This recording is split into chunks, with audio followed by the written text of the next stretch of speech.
What's up, everybody? Thank you for tuning in, and welcome back to another episode of the Crypto Remora.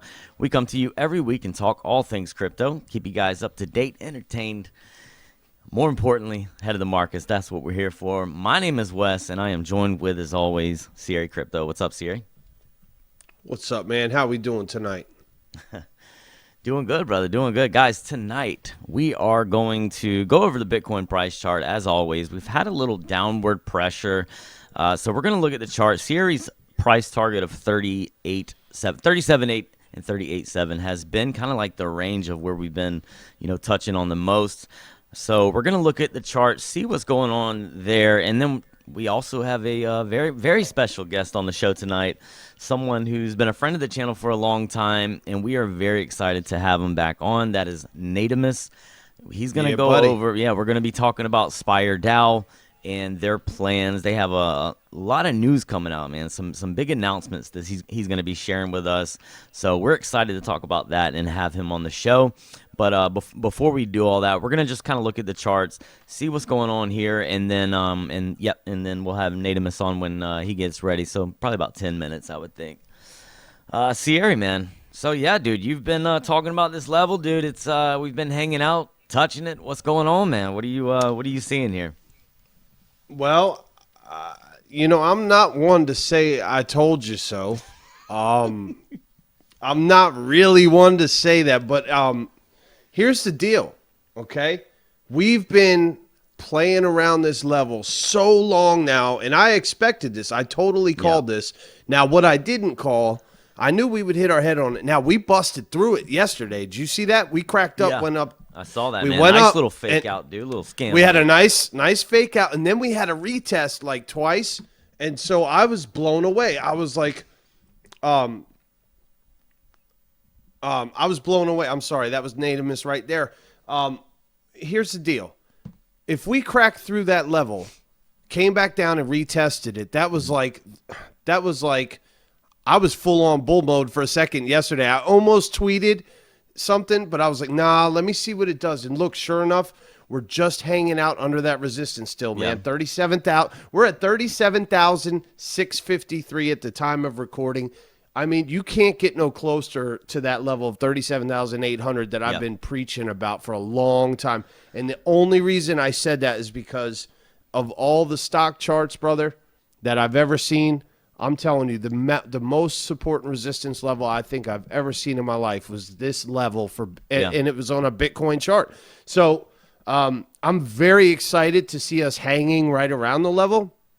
I thought that when we had that little fake out yesterday, I was like, man, we might stay above it, but it's exciting to watch, dude, because I've noticed I'm very good at calling the levels. I'm not the greatest trader for whatever reason, but you got to know your strengths, you got to know your weaknesses.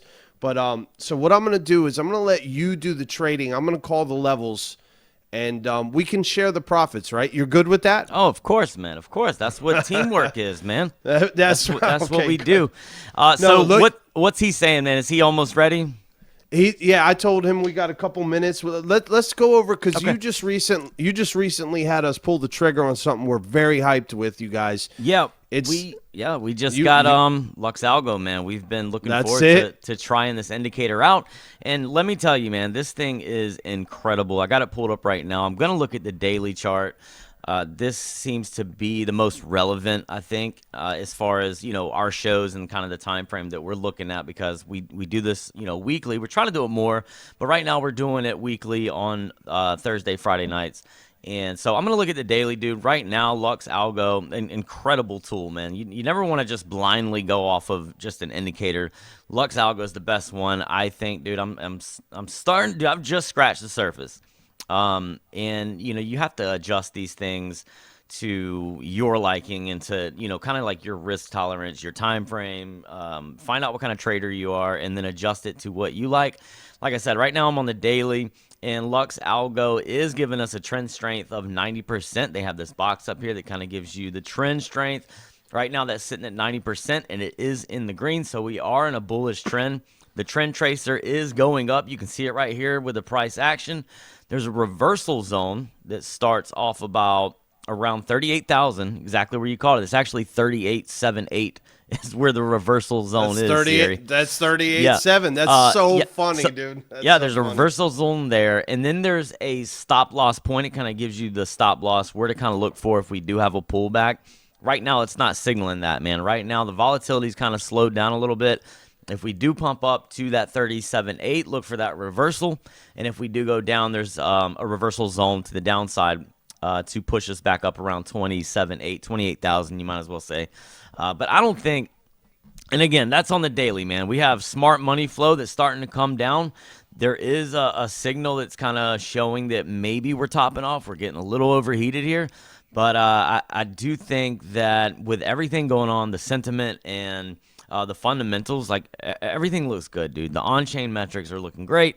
So I do think that we continue at least sideways, man. Maybe we do come down to retest, 35, 34, something like that. But I think we're gonna trend sideways for a little bit, man. At least this is kind of what the chart is telling me. So what do you think, man? Dude, I like that because we've been watching Crypto Jeb. Both of us have been watching Jeb since 2020, and he was the first person I heard ever talking about Lux Algo. Yeah. And you caught that sale the other day. You were like, man, we got to get this, get this, and that was a great call. I'm so glad we did that, and and you were kind of the one that pushed me to get it, and both of us to get it. So it's like, man, I'm glad that we got that, because it's the layout's extra, beautiful, man. Yeah, it's an extra set of eyes on the market. So instead of just, because you got to understand, man, these whales, these guys are using indicators, but they're using bots. They're using AI. These guys are trading with the best tools in the world. For sure. So I feel like, I'm pretty good at calling levels, but calling levels is elementary, in my opinion. It's very easy to do. Anyone can really call levels. The problem is, when you're trying to fight with your emotions, it's good to have that third set of eyes going, hey, this is what we see. And it's kind of like written by software. It's code. So, the software doesn't really have feelings. It doesn't really care like we do. Mm-hmm. It's more just telling you, look, this is the information I have. I'm processing it this way. This is what I see as the outcome. It's robot, monotone. Yeah. And so I like the fact that we're going to start using that in our trading, and I think that it's going to be a tremendous asset. Yeah, I agree, man. So, yeah, I'm excited. I'm excited. I haven't had a chance to play with it. Wes has been more so doing that. I've been having a lot of in real life stuff going on this past week or two, but I'm telling you what, when I finally get some time to sit down and actually play with it, I know I'm going to be on that thing for a couple hours, because I love seeing it, man. Yeah, I'm excited for you to try it, man. So on the 15, like we were just saying, man, like it's looking like we could have a cool off. The trend is in the red. You can see the trend tracer turn to the red. Last signal we got was a sell signal, but I mean, dude, the reversal's on the 15-minute, dude. We're talking, 37.5, man, in the short term. So we can see a nice little bounce, man. You can see the squeeze, like the price is starting to kind of, on here, it's a squeeze, when the volatility is kind of getting low and you can see it, the volume dropping or whatever. That's when there's about to be a big move. So whether that's to the downside, upside, I'm not sure yet. Can't really see that just yet. But I do think we trend sideways for a little bit, man, is what I'm seeing on the short term. And now I will tell you what I'm seeing. I'm seeing a breakout coming real soon. Could be, man. On the 2-week chart, I see this tremendous spring coiling up. I think we're gonna have that breakout, dude. I don't think this level, as massive as this level is, I think, dude, we've been at this level for a week, straight up a week. We've been held down just under the level. Yesterday, we already broke through it once. Mm-hmm. So, dude, I'm telling you, I'm full on bull market is on. Once we crack 38 to 39, My bull switch mode is on, baby, and that's it. I mean, that means for me, yeah, could we have 20-30% drop? We could. But bull market engaged after Right. we crack this level, dude, for me. I mean, dude, you're calling it, man. 100%. Because if I go to the weekly here, man, like we are still deep in the green, and the trend strength is reading a 65% trend strength, dude. I mean, we're getting closer to that reversal zone, which is around It's coming. 42,000. It's coming, Yeah, bro. It's coming. You can feel it. It's like this level is all that's it's holding on by a thread. This bear market is sure. done. Yeah. It's done. And then you saw, I think Zombie was talking about not the Bollinger Bands. There was the I can't remember which indicator he was using, but they just flipped, man. And it's one of those things like we got the MACD flipping. I mean, there's so much bullishness going on. When you're looking at the weekly, the daily, these higher time frames, I mean, you can't deny that we are definitely in the beginning phases of a bull run for sure. It's coming, dude. All right, we got N8amis coming Awesome, in, man. you guys. Yeah, let's bring N8amis on. Yeah, let's go ahead and get them on, man. I'm excited.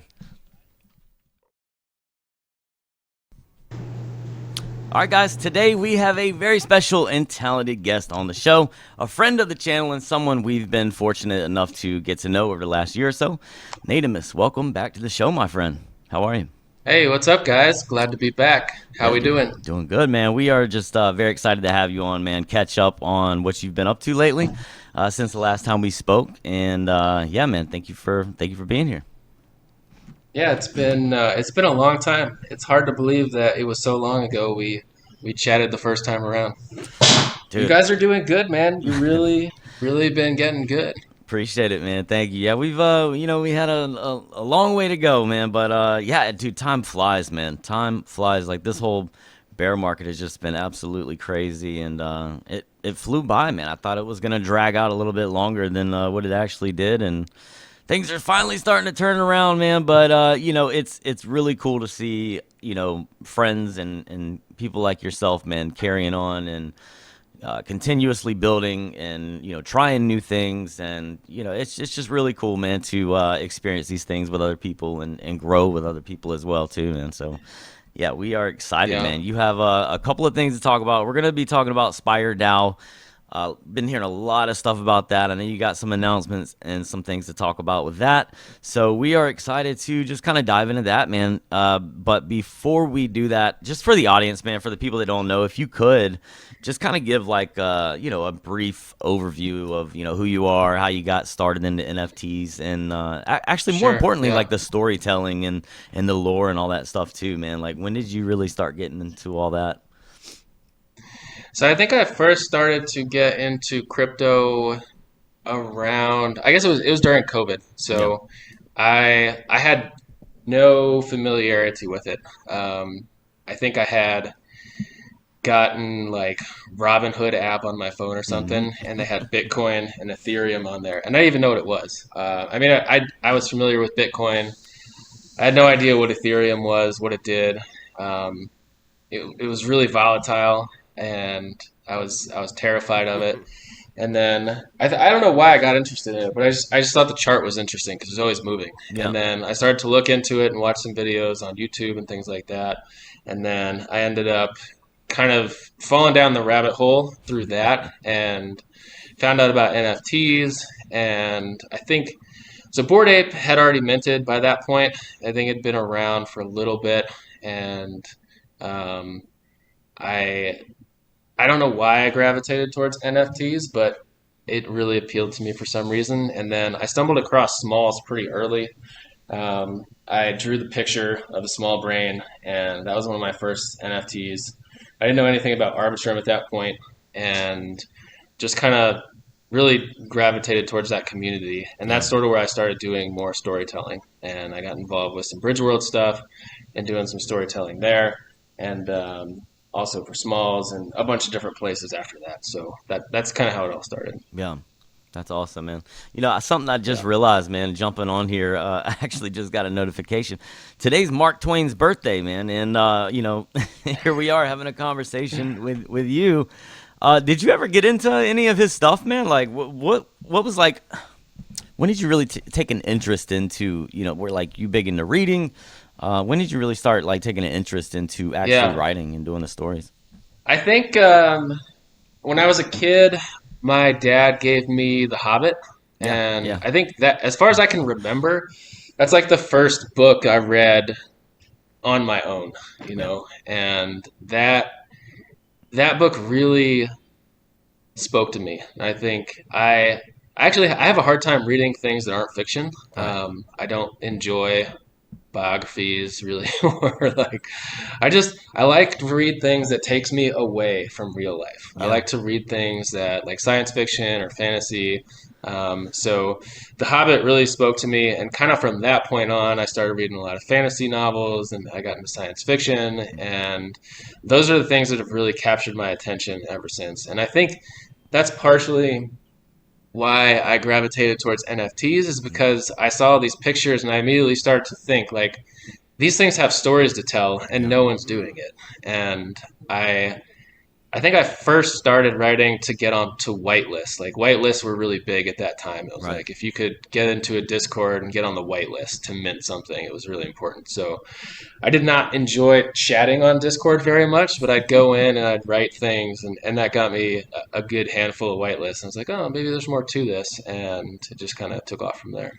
That's cool, man. Yeah, like just the ability to look at something and see it from a different point of view like that. You know what I mean?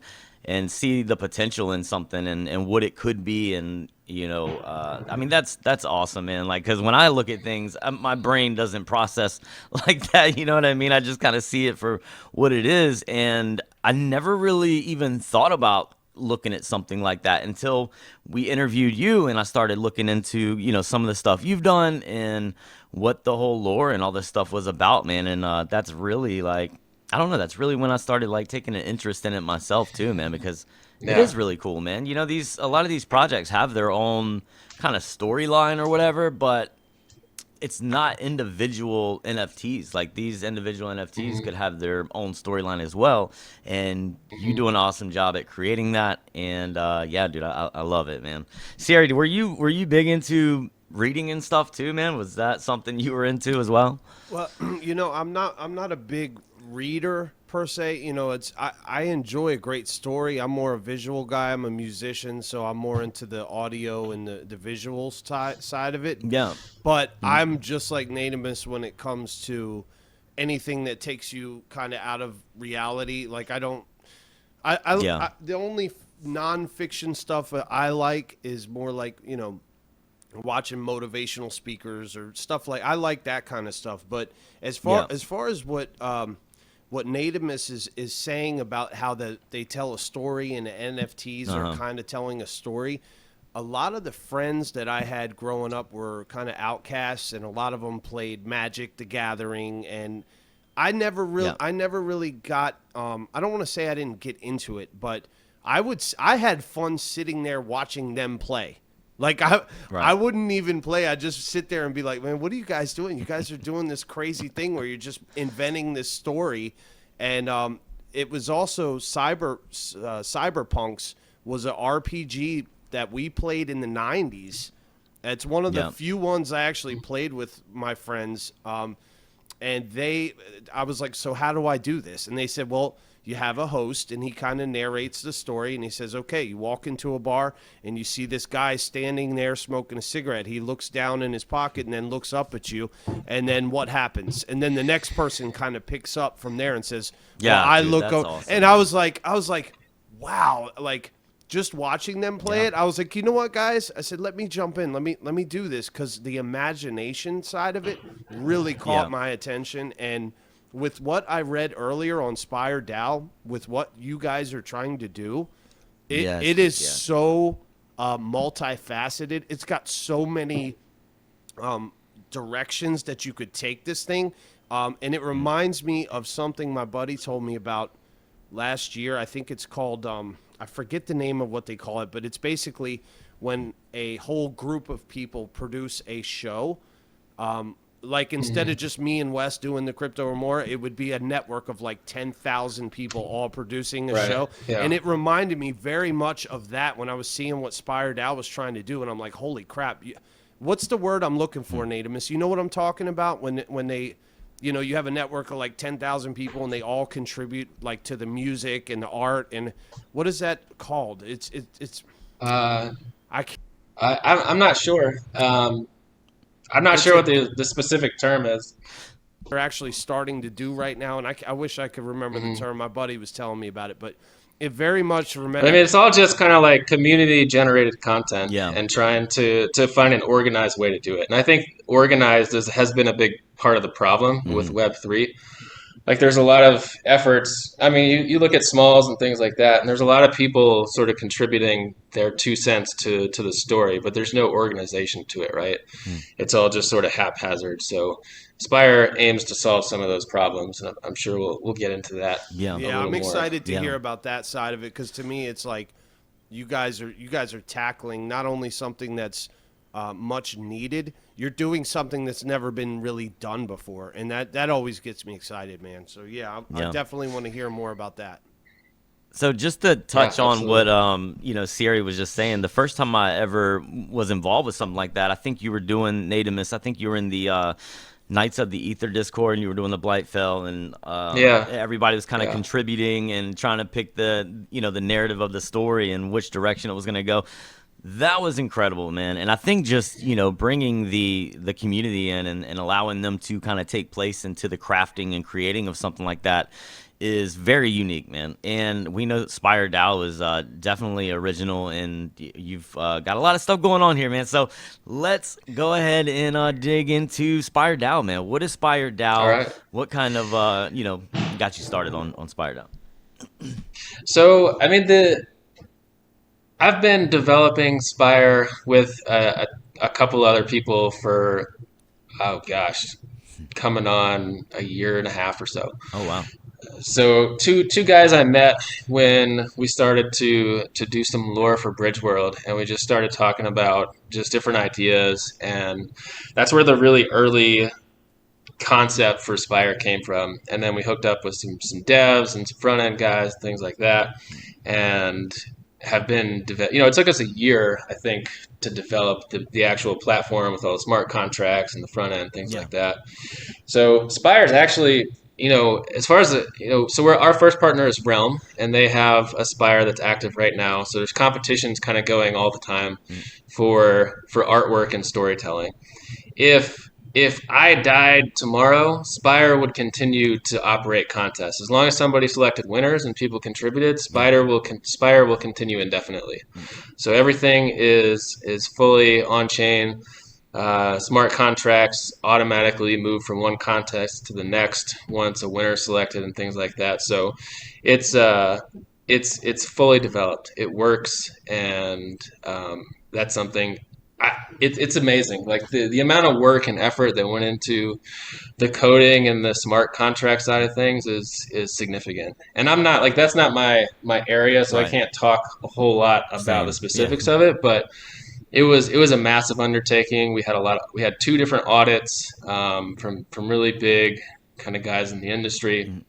Mm. Ox Fubar did our first audit, and then somebody else did our second audit. But it's all very legit. But so essentially, what Spire is the on-chain story of a project or a game or a community, whatever the case may be.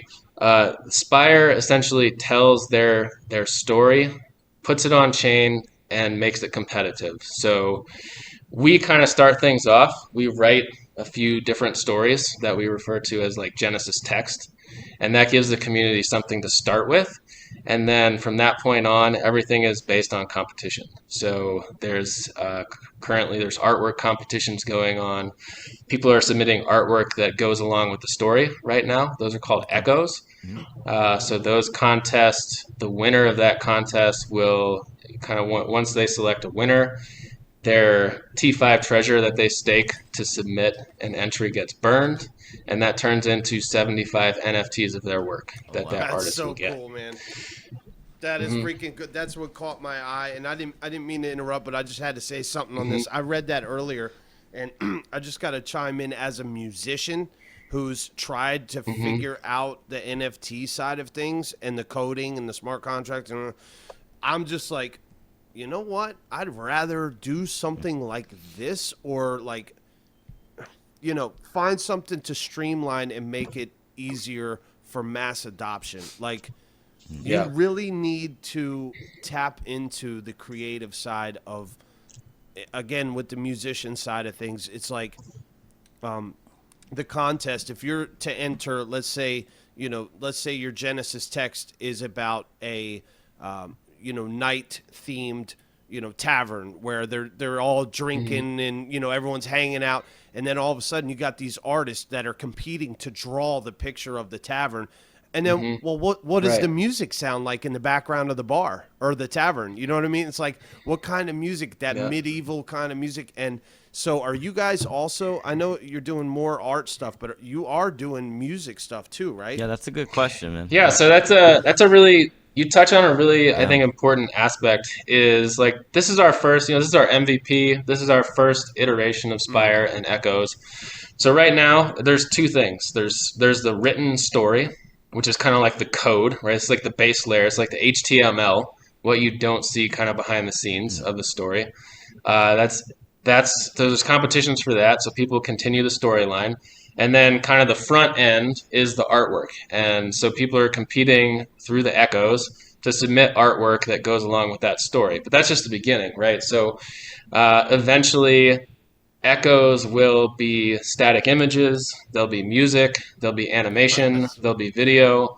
So, we down the road, we'd love to see a Realm movie created by the community based on one of the storylines, right? So we have all those capabilities. We're just we're just going to launch them one step at a time. So we're trying to get people integrated in the system, show them how to interact with it, get them to experience the process and kind of the experience of continuing a storyline or adding a complementary artwork to a storyline, and then from there it'll just keep developing and growing. So can you give us like an example of like the process? So you like you were saying, you give them the Genesis text, and then what is the next step after that? Is there a voting process? Is there something that the community agrees on first before the competition? Yeah. Okay, so part of the organizational system of the Spire is that sort of the premise is that if you decentralize too much, or if you decentralize everything, it's hard to have cohesion, right? So we're not fully decentralized. So right now the competitions are all automated, right? But if there's an open competition right now, anyone in the community or anywhere can submit an artwork echo for that story. So, there's different categories. So let's say somebody submits an object. Maybe 100 people can submit objects, but it's up to the Realm team to select or to approve submissions and select winners. So one thing that is very important to us is that the story isn't just really haphazard, and that there's a certain look and feel to things that's in line with the vision of the team, right? So Realm has sort of the ability to curate what happens in the Spire. They can't control the submissions, but they can approve the winners at this point. So it's not like a community vote. It's not anything like that. It is totally in the hands of the team, and that is something. And we've already seen them so far. Like, they've had ideas about future game development come from ideas that people have put in the storylines. They've had ideas for game design that have come from pictures that people have done. So it's all hand in hand, but we want the story to complement the game, not to just run away with itself and not be related in any way, shape, or form. So part of what we do when we do those original stories for the team, the Genesis text, is we really research their game. We research any lore that they have, any of their in-game assets that they want to define or not define. We go through and make sure that, we sort of do like the, if you're building a fantasy world, it has to work, right? You can't have, like, if you have a system of magic, let's say, there are rules to that magic that have to make sense. So that's what we do with the games when we write those lores. We sort of we give people the rules and then say, like, here's your blank slate, but it has to be in line with what works in this world. So it's not like a completely blank slate. It's it's a freedom of creativity within a certain construct. Right. Does that make sense? Absolutely, man. Yeah, absolutely. You got to kind of, stick with what their vision is as well, and make sure you respect what they're building as well, So, yeah, I Yeah, mean, I absolutely. I fully understand that completely. So the main focus here is Treasure DAO, right? The projects within Treasure DAO. Have you received a lot, like any feedback from projects outside of Treasure? Um, what's kind of like the main focus here? Are you willing to go outside of Treasure DAO, or how does the process go when you're picking a project to work with? Yeah. So right now, our platform is built to support any Arbitrum project. Okay. Yeah. So I think like Treasure is closest to home for us, Yep. Right. and I think it's where we have the most connection and most it's closest to our heart as well. So I think we will prefer to start with treasure projects, but our hope is to include projects outside of the ecosystem. Projects on layer one. Future versions of the platform will be able to utilize things that are not on Arbitrum, although that's where we're at right now. But there's so many. There's so much stuff out there. I think Arbitrum is a great place to start. Treasure is a great place to start, Yeah. but we're not going to limit ourselves to just one sort of area. So Yeah. I think the hope is to expand. yeah, Treasure's definitely a big enough ecosystem to keep you guys going and busy. And I mean, all those games, Yeah. are basically interoperable. You know what I mean? So it's I feel like your reach is almost unlimited in a way within Treasure DAO. And just real quick, I just want to ask you, man, because I heard something about them doing their own chain, man, like a treasure chain or something that was just announced Yeah. recently. Is that something Yes. you guys have talked about kind of implementing as well? I don't probably know any more about that than you guys do. Gotcha. I saw the announcement, and I think I think it's something they've been moving towards for a long time with It the makes sense. desire for interoperability, and it makes sense that you would have a chain that utilizes magic Yeah. as the it's like the Ethereum of this layer 3 chain that they're building. So that makes sense, and I think it's a cool move. It's a great idea, and just another layer to the interoperability. So I mean, I think it's great that games.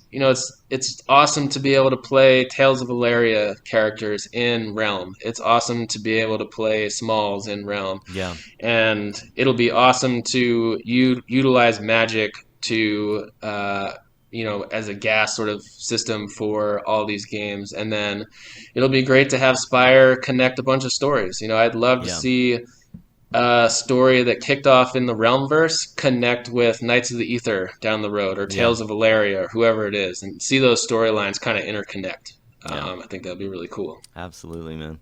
Sierra, anything you want to add? I've kind of been running my mouth over No, here. no, dude. I'm just listening to this because you guys talking about the treasure thing. That's the first I've even heard of it, man. I haven't even. Oh, really? I've Yeah, not you've even been busy, heard that. man. I've Yeah, been. I guess I've been out of the loop for the last couple days. But as far as the interoperability thing goes, and we could talk about that another time. I really want to spend the time talking about Spire, but I just real quick before we go back to Spire on the treasure side of things, I feel like, and I don't know if you guys feel this too, but if you play around a little bit on, let's say, Solana or even Arbitrum, like if you start using a lot of these apps, Stargate was the first one I noticed that's like, okay, buy any token from any network using any bridge. Like Stargate was the first one that I saw that was trying to do this cross-chain interoperability. And then I went on Solana and I saw Wormhole, and then you saw Phantom Wallet integrating Ethereum, and I'm just like, okay. So you start seeing all these hints for this next bull run, right? So that means all these networks are going to start interoperating with each other. They're going to be interoperable. So what's the deal? Is it's like if Treasure goes out, and I'm not saying this is a bad move at all. I'm just saying if Treasure all of a sudden says, okay, we're going to go do our own blockchain, right? N8amis, do you see that as a step that is sort of, I don't want to say not needed, but do you see that as a step, and not a step backwards, but do you see that as a step as like trying to be independent when all of a sudden all the chains are going to be working together a little bit more in the future? Do you see a clash there, or do you see more like, okay, this is a good thing? If Treasure does their own blockchain and they're independent, maybe they can focus more on what they're trying to do in the overall space. Like, how do you feel about that? Do you feel like branching out on your own is good for Treasure to do, or do you feel like that maybe, sort of counterproductive when the whole ecosystem of all blockchains seems to be going towards interoperability with each other? So I don't know. I just want to get your opinion on that. How do you feel about that? Yeah, I mean, it does seem like the lines continue to get more blurry as far as, I mean, in the future, it might be hard to tell which chain you're interacting with. I don't Right. know. It's just sort of I think things will become more and more seamless, have less friction between them, and instead of having to jump through all these different hoops to go from one chain to the next, it's much simpler. I guess as far as what Treasure's doing, I tend to think of it more as more of them kind of tying some things together rather than going on their own. Um, I think Arbitrum has encouraged people to build these out on the platform. So, it's not out of line with what Arbitrum is anticipating from people who use the chain. And I guess I sort of see it more as like, like Steam is a platform that has a bunch of games on it, and Right. you can kind of Right. access them all through that platform, right? So I guess I kind of envision the Magic Chain being more like that, where it's like this is just an easy way to have all of our ecosystem stuff right here. Um, it'll be interesting to see how it plays out. I'm not probably smart enough about those kind of things to really give solid advice on. Yeah. But I think what they're doing is really interesting, and I look forward to seeing how it plays out. Yeah. Yeah. I agree. 100%. Yeah, I think I don't think it's a bad thing. I think they're just experimenting. They're kind of going along with, just kind of going along with it, man. Like Treasure DAO blew up so fast, man, and Mm, it happened so fast, man. And I think they're yeah.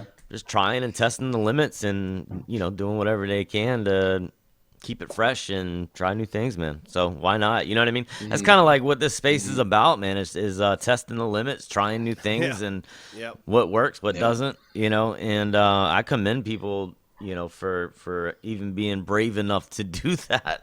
I'm like you, Natimus, man. I don't really know too much about the whole tech side of things, man. So I try not to Yeah, comment on yeah. it too I much. mean, there's some really big brains out there that have a lot more insight than I do on these things. Mm, I'm pretty simple as far as that goes. I just try and keep up with. I mean, it's hard to keep up with all developments. right. I can't imagine being having a say in the direction of a lot of these things, but I just try to stick to my niche Mm. and do what I can to enhance the space through an area I feel like I have a skill set in. So Yeah. so Well, Natimus, real quick, what I know this is a little bit off kilter here, but what altcoins, if any? Because I know you said Ethereum caught your eye. What altcoins Yeah. catch your eye right now for this next bull run coming up? Like what do you? Are you more of an investor? Are you more of a holder, or are you just straight up in the NFT game? And if you are, Yeah, what yeah. else are you looking at for 2023? Like, what else is your? Well, let's see. I'm mostly a bag holder, yeah. Hold on, let to me get be my honest. pen and paper real quick. What you got? Yeah. Um, I don't know. I think Link is. I don't know. I mean, is Link still considered an altcoin? No. I mean, it's right up The there with altcoin. Right. Yeah, you know Link is Bitcoin the and altcoin. Yeah. Ethereum, but I feel like Link has been sort of it's kind of lagged in performance as far as like with what it has. Like the tech seems so outstanding. It almost seems like Link is going to have its day. So I think Link is a good coin. I think, some of I mean, people have been shouting from the rooftops gaming Yeah, for the last several weeks on Twitter, and I think that's very plausible this time around, and for sure. certainly Magic can benefit from that. But I mean, it's crazy to see what's happened with like Anima and Yeah, Elm from Tales of Valeria, yeah, and I think like some of those, I could imagine that putting a little bit of money in some of those could really pay dividends when things blow up, for and sure. maybe 9 out of 10 of them don't, or whatever the case may be. But some of them I think are going to just get huge, Yeah, and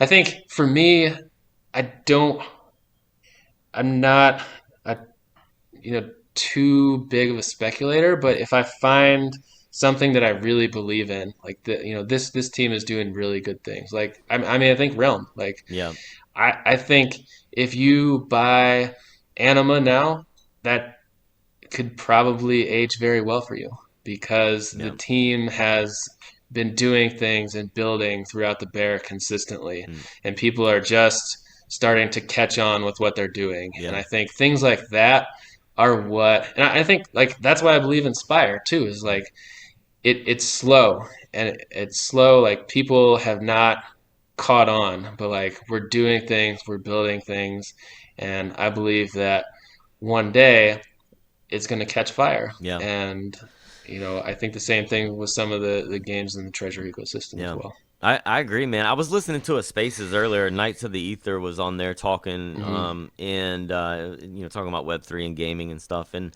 I agree, man. I think the gaming sector is definitely going to blow up, but not just the gaming sector. Everybody's talking about AI, gaming, real world assets, but what I think is important and what they were talking about earlier was the user generated content, dude, like the community Hmm. creating these things. So I think Yeah. that Spire DAO is positioning Yeah. themselves perfectly, dude. Y'all are I think that you were definitely early to this, man, and I think that's something that's going to be huge, man, is Yeah. the community kind of generated content or whatever. And yeah, So dude. I was thinking about it today and chatting with another guy on the team, and it's kind of like Spire. Like, how can I describe Spire? Part of it is like for artists and creators, Mm, right? We're getting to create something for the IPs that we love. yeah. And I think certainly it's going to enhance games. I think it'll make realms more valuable as people start to write more stories about their specific realms Yeah. or their specific AOVs. I think that could make your individual assets more valuable. But if you think about it as like a like people love memorabilia, right? Like Right. Coca-Cola. Yeah. People buy these old Coke signs for a lot of money, and like that was never Coke's main product, right? It was Right. just a thing that they did. But they've become popular because they're scarce Hmm. and because they tell the story of a brand that we love, Yeah. right? So that's what Spire's doing right now for Realm. It is keeping track of their digital story Story. Yeah. on chain and producing these things that are not in-game assets, but sometimes those things end up becoming super valuable, right? Yeah. Like I saw online today a Led Zeppelin T-shirt Nice. from the '79 tour for Yeah, Oh nice, $10,000, dude. wow. and Nice. like Jesus. I could get all of Led Zeppelin's music for like $5, Yeah. right? But this T-shirt that was never what they were about, I can pay $10,000 for it. Why? Because it's historically significant to their history, Wow. uh, from a story perspective. Yeah. So that's what Spire's doing. Any game that invests in Spire is essentially saying we're betting on ourselves to be here for a long time, and we're betting that in a year people are really going to care about our story Yeah. and aspects of our story. And we're also giving the creative control of that story to the community, right? Like those Coca-Cola signs were built by somebody in Coca-Cola, Mm. but a realm artwork from the Genesis story of Realm is made and owned by a community member. Yeah. And I think that's really cool. Yeah, So I that think was that's part of why Spire is important yeah, for projects. that was an awesome explanation, man. That hit the nail right on the head, man. That was awesome. Great Thank you. explanation. Yeah. So yeah, let's talk about the announcement. I know you guys just kind of came across something pretty Yeah. big, man. It's going to be huge for you guys. So let's talk about that and maybe any other Sure. partnerships, collaborations that you guys may have. Yeah, so we're going to be receiving a grant from Arbitrum, Yeah. and it's a so they put out a gaming grant, and I believe they have like 31 applications. You have a certain pool of money. I think it's a total of like $200,000 that they had to give out to different people. So we were one of the first 6 projects that got accepted. We just found that out recently. So the way that that's structured is that they're going to release a certain amount of funds. Now we didn't get the $200,000. I just want to be clear about that. Right. That's the whole pool, but. They're going to give us funds for our next 3 partnerships. So a certain amount of funds will unlock for us at our next partner. Then once we get one after that, we'll get some more, and then for a third one. So we are open and looking for partners. And what that's really, it's expensive to get Spire up and running for someone. There's a lot that goes into it. Yeah. To get everything set up. So it is we can't give out Spires for free. It does cost something to get them going. But with this grant money, that will allow us for our next 3 partners to be able to provide those for significantly less of a cost than otherwise. So I'll give you guys the link as well. Maybe you can post it with this video. Just for inquiries, if people are interested in checking out what Spire has to offer, their game or project, they can fill that out and contact us. And the next 3 partners we have will be significantly discounted because of that grant. So we're pretty excited about that. We love to give away Spires for free because we think they are important for the treasure ecosystem. We think they're important for Arbitrum. It's just not possible. So with the help of that grant, we can give them to people for significantly less, and hopefully people will see value in that. That's huge news, man. That is awesome, dude. And congratulations on that, dude. That's gonna thank you. allow you guys to kind of step things up. And man, I'm just so excited to see what comes about this, man. So N8amis, anything else you want to add before we kind of jump off? Anything you want to let the audience know about Spire DAO that we haven't covered or anything? Check Spire out. I think it doesn't cost anything to interact with Spire. We do have the Genesis Text NFT collection is for sale. It's not something that we need to sell out. We're not really, hopefully it'll sell out eventually. There are some pretty cool things that those NFTs do. They actually control they can continue or end the storyline, basically. Yeah. So there's voting there. It's a whole system that we won't get into now, but there is value in holding those. But as far as participation in the Spire goes, it doesn't cost anything. The only thing you need to submit artwork or a story is your creativity and a T5 treasure, which is like what, $1? Yeah. And if you don't win a contest, you get the treasure back, so you can use it again. So the only time you actually burn the treasure is when you win a contest. Yeah. And at that point, instead of getting a T5 treasure, you're getting 75 NFTs of your original work to have. The Spire platform is really cool. The UI with the profile and the way that it highlights your NFTs is really cool. Just poke around on the website. I'm sure we can link that in the video. Spire.lol, right? N8amis? Yeah, Spire.lol. And hop in our Discord. We do a lot of workshops on how to create AI art or write stories and different things like that. We're really chill, friendly Discord. So just hop in, say hi, check things out. Like I said, there's not a lot of things in NFT land that don't cost you anything. Spire is one of them. So you might as well check it out. It's not going to hurt you. We love your passion for this, man, and love what you guys are doing, dude. So I need to check out that AI art thing, man, because I've been trying to figure out how people are doing this. Yeah. I am not good Yeah, at we'll it. hop in our Discord. We'll show you some things, and we'll get you your first submission in Spire. Yeah, dude, that's awesome, that man. would be sweet, man. That would be cool. I was on Spire.lol before we jumped on the call here, and I was Yeah. kind of messing around, connecting my wallet and looking at stuff. Mm-hmm.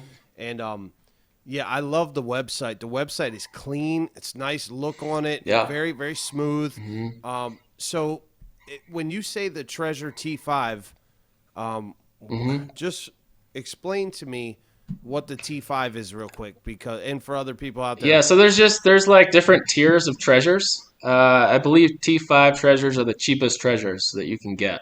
So you can buy them on Trove. If you go to the Bridge World collection and look at their, I'm not sure what the name of the collection is. It might be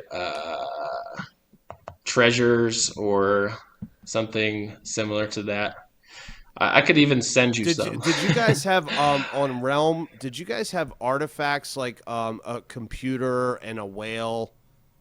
Like they just literally have little pictures. I think is that Realm? Yes, yeah. So Realm has collectibles. Yeah, N8amis, collectibles. you know what's funny? You know what's hysterical, What? dude?